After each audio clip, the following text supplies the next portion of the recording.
Laura is at a New York City bar, eagerly waiting for her online date, Reggie. However, Reggie calls and apologizes, struggling to find the bar based on her description. Laura, a film studies professor specializing in slasher films, discusses the clichés seen in such movies. Reggie believes he's close by and mentions a nearby alley. Laura ventures to the alley to help Reggie with directions. Reggie becomes alarmed, mentioning a man with a knife approaching him. As Laura goes further down the alley, she confronts Ghostface, the killer. Ghostface Killer mocks Laura for her blunder of walking down the alley alone, despite her expertise in horror films. He uses the knife to repeatedly strike her until she's lifeless. Shockingly, Ghostface Killer unveils his true identity as Jason, one of Laura's students. He encounters Tara, his classmate, on the street, and she invites him to a frat party. Jason accepts, agreeing to meet her later. Upon arriving back at his apartment, Jason tries to get his roommate's attention, but ends up receiving a call from Greg. Jason attempts to rationalize his actions, stating that he wanted to practice, which is why he killed their professor, who had given him a C. It's disclosed that Jason and Greg harbor a sinister plan to eliminate the Carpenter sisters, Sam and Tara, in order to complete a film project initiated by Richie. Despite Jason's plea to stop, Greg continues to mimic the Ghostface voice.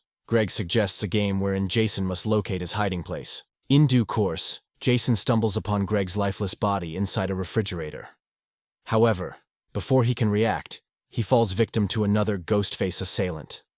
Meanwhile, Sam is attending a therapy session with Dr. Stone, where she admits that she hasn't fully recovered from the traumatic events in Woodsboro. She confesses that after assaulting Richie 22 times with a knife, she experienced an unsettling sense of gratification. Sam also references a circulating rumor that accuses her of masterminding all the murders, due to her being the daughter of the original killer, Billy Loomis. Furthermore, the rumor alleges that she framed Richie and Amber for these crimes. Dr. Stone becomes increasingly uneasy as he contemplates reporting Sam, believing she poses a threat to herself and others. However, Sam's disappointment in placing her trust in him leads her to simply walk away. Upon her return to the apartment she shares with her sister Tara and their friend Quinn, Sam discovers that Tara has gone to a frat party without her taser. At the party, Tara indulges in alcohol and chooses to accompany a young man to his room, despite her friends Chad, Mindy, and her girlfriend Annika making concerted efforts to discourage her. Sam arrives at the scene just as things are heating up,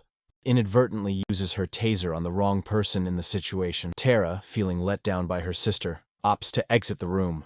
Tara grows increasingly frustrated with Sam for causing her embarrassment, and perceives her sister as being trapped in the past. Tara's aspiration is to progress in her life and put past incidents behind her, whereas Sam maintains an excessively protective stance. A group of girls proceeds to drench Sam with drinks, hurling accusations of her being a murderer, due to the ongoing rumors. Tara departs in the company of her friends, leaving Sam behind. At her residence, Chad provides solace to Tara, and they draw close to sharing a kiss. But their moment is interrupted by Quinn. Chad opts to exit the scene, allowing Quinn to converse with Tara, expressing empathy as she reveals that her father also became excessively protective of her after the loss of her brother and his subsequent transfer to the NYPD upon her relocation to New York for college. Meanwhile, Sam has a secret boyfriend named Danny, who lives next door. She's not ready to reveal their relationship to her friends, especially after the events of the previous film where her boyfriend turned out to be the killer. While they spend time together, they hear Chad calling everyone upstairs to listen to news reports about the brutal murders of Greg, Jason, and Laura. The police have recovered a Ghostface mask, previously used in one of the films. Sam decides it's time for them to leave, but Tara isn't convinced that these events are related to them. They decide to contact Quinn's father, Officer Bailey, to gather more information about the situation, particularly since Sam's license was found at the crime scene. Bailey requests that Sam come to the police station for further discussion. As Sam and Tara make their way to the police station, they receive an unexpected call from Richie's phone. Sam, with hesitation, answers the call, only to find herself hearing Ghostface's voice on the other end. Ghostface begins accusing Sam of the Woodsboro murders, claiming responsibility for the deaths of Jason and Greg because they had planned to harm Sam. Ghostface's sinister intention is to unveil Sam as the true culprit and exonerate Richie. In a sudden twist, Ghostface materializes behind them, but the sisters react quickly, shoving him aside, and they hurriedly seek refuge inside a nearby bodega. Within the confines of the bodega, Ghostface persists in his relentless pursuit. The sisters, however, skillfully topple a shelf onto him, and manage to flee just as the police arrive on the scene. Ghostface slips away, leaving behind a mask from a prior Ghostface incarnation. Officer Bailey queries the sisters about their whereabouts on the previous night, with Tara referencing the party, while Sam apprises Bailey of Dr. Stone's involvement. Bailey is also brought up to speed about an FBI agent assigned to the case, who turns out to be Kirby, a survivor of a previous Ghostface encounter and a more senior peer of Sam's at school. The sisters opt to depart from the city, but Officer Bailey informs them of their travel restriction, labeling them as the primary suspects. In a hurry to exit the police station, they find themselves surrounded by reporters, including the notorious Gale Weathers. Sam makes an attempt to strike Gale, yet it's Tara who successfully delivers a well-earned punch to Gale's face. The sisters hold a deep-seated grudge against Gale for reneging on her promise not to exploit their real-life tragedy by penning another book. Gale's actions have played a role in molding public opinion of Sam, portraying her as an unstable individual and an innate killer. This perception significantly fuels the prevailing hostility directed at her. On that very same day, Dr. Stone falls victim to Ghostface, who also absconds with Sam's file. Amid discussions regarding Ghostface's motives, Mindy initiates a conversation with her circle of friends, including Tara, Sam, Ethan, Quinn, Chad, and Annika. Mindy suggests the notion that everyone except for the core 4 survivors of the Woodsboro killings could potentially be suspects, even casting suspicion on her girlfriend Annika. Officer Bailey provides Kirby with information about Dr. Stone's murder, highlighting the discovery of a mask from a previous Ghostface at the crime scene. This revelation leads them to surmise that the killer is deliberately emulating events from the sequels, eventually leading them to the source, Sam's father, Billy Loomis. In their apartment, the group becomes conscious of the media's exposure, portraying her in a violent light. Sam feels profoundly distressed by the intense hostility she encounters, but Tara, Quinn, and Chad offer her solace, emphasizing that they harbor no ill feelings towards her. Elsewhere within the apartment building, Danny tunes into the news and detects Ghostface's presence in Quinn's room. He endeavors to warn the sisters by dialing Sam, but she fails to pick up the call. Soon after, they receive a distressing image of Quinn under attack by the assailant, accompanied by her piercing scream. Reacting swiftly, they race to Quinn's assistance. Filled with terror, Tara and Chad hastily make their way downstairs, under the assumption that the rest of the group is following suit. After a harrowing encounter, the trio successfully reaches Quinn's room and secures themselves inside, locking the door behind them. Tara and Chad, understanding that their friends are still in jeopardy, hastily return to lend assistance, but struggle to pry open the door. The girls inside make a collective effort to barricade the bedroom door securely. Danny calls out to Sam, urging her to open the window, and then slides a ladder over for their escape from the apartment. Sam successfully reaches the opposite side, while Mindy encourages Annika to be the first to go. However, as Annika attempts to traverse the ladder, Ghostface enters the room and violently shakes it, tragically causing Annika to plummet to her demise. Upon the arrival of the police at the scene,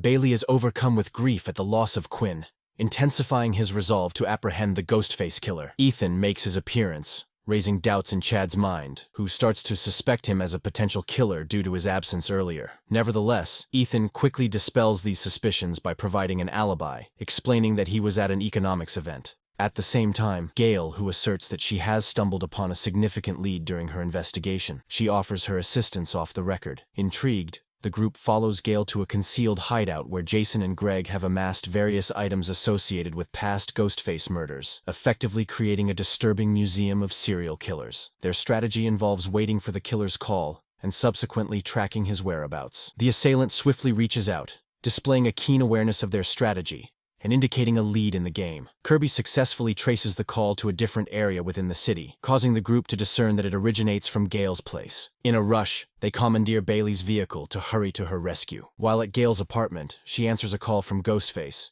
who cruelly taunts her for her inability to save Dewey. In the background, her boyfriend is depicted as being assaulted by Ghostface. Gale eventually becomes aware of the attack, and as Ghostface approaches menacingly, she puts up a determined struggle, successfully fending him off. She seizes his knife, but just before she can counterattack, Ghostface retaliates, employing a shard of glass as his weapon. The sisters arrive just in the nick of time to intervene and prevent further harm as Ghostface makes his escape. Gale receives medical attention from paramedics in the aftermath of these events. Sam, upon seeing the fear in her friends, briefly considers sacrificing herself to the killer to protect everyone else. However, Tara and their friends vehemently reject this notion, opting instead to shield Sam. Together, they formulate a plan to ensnare Ghostface within their own hideout, aiming to apprehend him. After sharing their strategy with Bailey and Kirby, they make their way to the train station en route to the museum. During their journey, Mindy and Ethan become separated from the group. Mindy keeps her distance from Ethan, maintaining her suspicion that he might be Ghostface, especially following Annika's tragic death. As they board the subsequent train, they notice several individuals dressed as Ghostface, heightening Mindy's anxiety. Her apprehensions become reality when Ghostface approaches her on the train, brandishing a knife, and effectively silencing her screams. When the train comes to a halt, Ghostface effortlessly blends into the bustling crowd. Ethan, on the other hand, stumbles upon an injured Mindy. He comes to her aid, assisting her off the train, and subway staff promptly tend to her injuries. Meanwhile, the remaining members of the group rendezvous with Kirby, who has already arranged the trap at the museum. Sam makes a request to Danny, asking him to refrain from participating in this operation due to lingering doubts she holds about him. Tara, Sam, Chad, and Kirby proceed into their hideout, with Kirby asserting her ownership of the gun due to her possession of a valid license for it. Sam has a surreal encounter with an apparition resembling her father. This spectral figure warns her to arm herself and maintain a profound distrust of everyone. She receives an unexpected call from Bailey. Bailey discloses that Kirby had been relieved of her duties months earlier, due to concerns about her mental stability. Reacting swiftly, Sam rushes to alert Tara and Chad, who are already under assault by Ghostface. In an unexpected turn of events, Kirby steps in, firing a shot from behind and causing the Ghostfaces to hastily withdraw. Nevertheless, doubts begin to gnaw at the girls, and they cast suspicions on Kirby, questioning whether she could be involved in the killings. Kirby vehemently refutes these accusations. As the turmoil continues to unfold, Bailey arrives at the scene, taking control of the situation. But he soon reveals a shocking truth. He is the mastermind behind the entire sequence of events. The supposed Ghostface killers are unmasked, revealing Ethan and Quinn as the culprits. Richie was Bailey's eldest son, and his tragic death motivated Bailey to train his children for revenge against Sam. They infiltrated the group, and even faked Quinn's death to divert suspicion. Quinn spread the rumor that Sam was the real killer, and Bailey bought the hideout as a gift for Richie, who was obsessed with the Ghostface killers. Bailey cleverly tricked Sam into wearing her father's mask, intending to frame her as the true killer while planning to eliminate the other girls. Sam adeptly keeps the family distracted by exposing Richie's vulnerabilities, allowing Tara to confront Quinn, and Kirby, who miraculously survives, provides assistance. However, their escape is marred when Ethan stabs Kirby, forcing Sam to wrest the knife from her and use it against Ethan. Together with Tara, Sam takes refuge on a balcony. In a dramatic turn of events, Bailey fires at them, causing Tara to fall. Sam manages to grab her just in time, while Ethan attempts to launch an attack from below.